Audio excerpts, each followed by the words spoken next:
Big बॉसच्या घरातून नुकताच एक प्रोमो व्हायरल होत आहे। यामध्ये बिग बॉसचे सर्व सदस्य नाश्ता करायला बसलेले दिसतात। त्यानंतर जसं सूरज चव्हाण त्याचा नाश्ता करून खुर्चीवरून उठतो तेव्हा अंकिता बालावलकर त्याला टोकत म्हणते की नाश्ता तू खुर्चीवर सुद्धा सांडवलास। यावर निक्की लगेच अंकिताला म्हणते की जाऊ दे ना, आता किती त्याला टोकायचं। यानंतर रागात अंकिता सूरजला म्हणते ती सांगेल ना ते तू ऐक। यावर पुन्हा निक्की उत्तर देते प्रत्येक गोष्टीवर त्याला टोकायचं, तुम्ही त्याला जस्ट घर देताय म्हणून एवढा त्याच्यावर अत्याचार करू नका। हे ऐकून अंकिता प्रश्नार्थक चिन्हाने तिला म्हणते काय।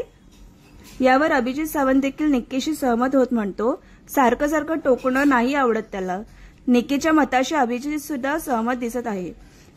यानंतर निक्की अंकिताला म्हणते तुमचं खरं बाहेर आलं ना की मग टोचतं ते तुम्हाला।